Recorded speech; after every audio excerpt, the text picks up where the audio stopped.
There is a saying in many villages: if something follows you without making a sound, it is not meant for the living.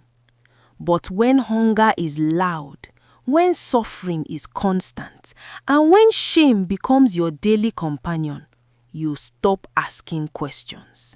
You just want to survive. This is the story of Nkechi, and the night she made a deal that nearly erased her from existence. Nkechi thought she had found the easiest way out of poverty. No stress, no suffering, no long years of struggle. Just one simple trade. But the night she stood under the lantern light and noticed something strange on the ground, her heart froze. Because among all the people standing there, she was the only one with a shadow. Nkechi was not lazy. From morning till night, she walked like someone being chased by life itself. She lived in a small compound on the outskirts of Onitsha with her younger brother, Somto, who was always sick. Every morning by 5 a.m., she would wake up, tie her wrapper tight, carry a basin of akara on her head, and start walking. "Hot akara! Fresh akara!" she would shout, her voice already tired before the sun came out. But people were not buying. The economy was bad, and hunger does not wait. At home, Somto would lie on a thin mat, his body weak. "Sister, I'm hungry," he would whisper, and Nkechi would smile. Not because she was happy, but because she didn't want him to see fear in her eyes. One evening, the landlord came. He didn't knock gently. He banged on the door like someone ready to break it down. "If you don't pay your rent by tomorrow morning, I will throw your things outside." That night, Nkechi didn't sleep. She sat outside, staring into darkness, empty, tired, broken. That was when she heard a voice. "You are suffering too much." Nkechi turned. An old woman stood behind her, thin, tall, wrapped in dark cloth. Her eyes were strange. "You work too hard for small money," the woman said calmly. "There is another way." Nkechi swallowed. "What way?" The woman leaned closer and whispered, "Come to the river market." "The people there," the woman continued, "they don't price, they don't argue, they pay anything you ask." Nkechi's heart started beating fast. "But," the woman added, "you must follow the rules." Nkechi nodded quickly. "Anything." Rule 1, do not ask questions. Rule 2, do not stay after 3 a.m. Then the woman paused and her voice dropped. Rule 3, no matter what you notice, do not look at the ground. Nkechi hesitated, but only for a second, because hunger does not allow fear to grow. That same night, Nkechi went. The riverbank looked normal from afar, but as she got closer, she saw light, dim lanterns floating in the darkness, and people, many people, well-dressed, quiet, strange. No one was shouting, no one was bargaining, just movement, soft, unnatural movement. Nkechi set down her akara. Her hands were shaking.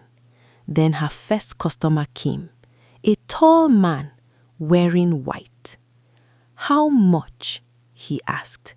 His voice was hollow. Nkechi gathered courage. 10,000 naira. She expected negotiation. Instead, he dropped the money and walked away. Her eyes widened. Within 1 hour, everything sold. Every single piece. From that night, everything changed. Nkechi returned again, and again, and again. Each time, She made more money than she had ever seen in her life. She paid her rent. She moved to a better house. She bought clothes.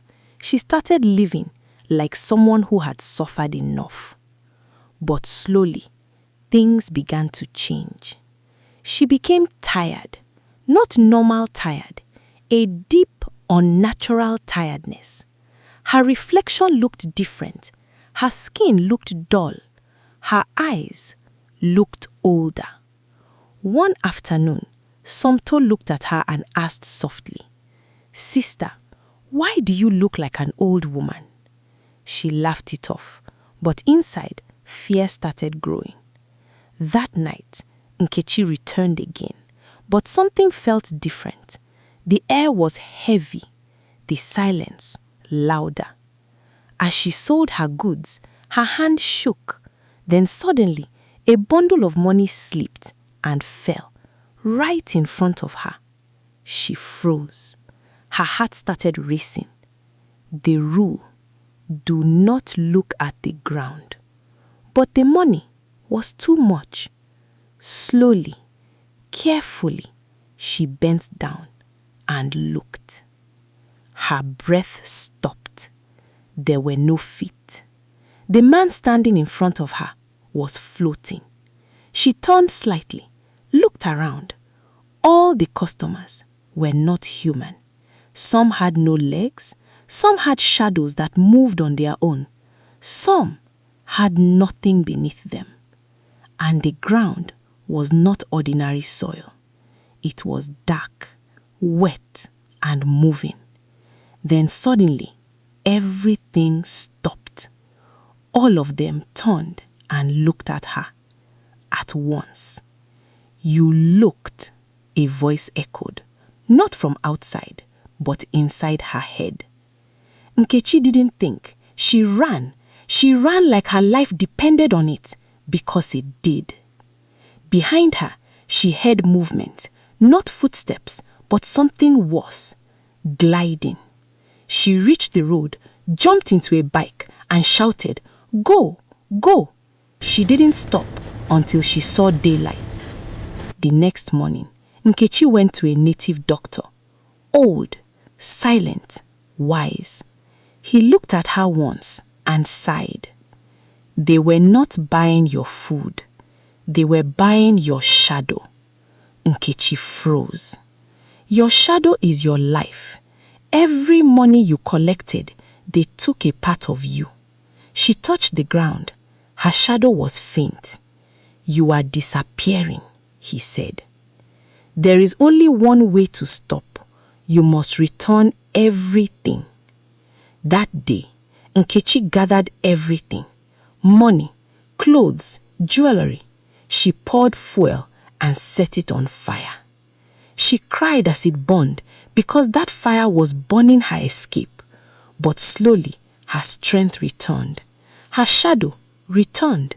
Nkechi became poor again, but she was alive. She went back to selling akara, this time with peace. And every night, she locked her door early, because some markets are not meant for the living. So tell me, if you were Nkechi, would you have taken that offer? Or would you have stayed in your suffering, waiting for a keen blessing? Because not every opportunity is a blessing. Some are traps.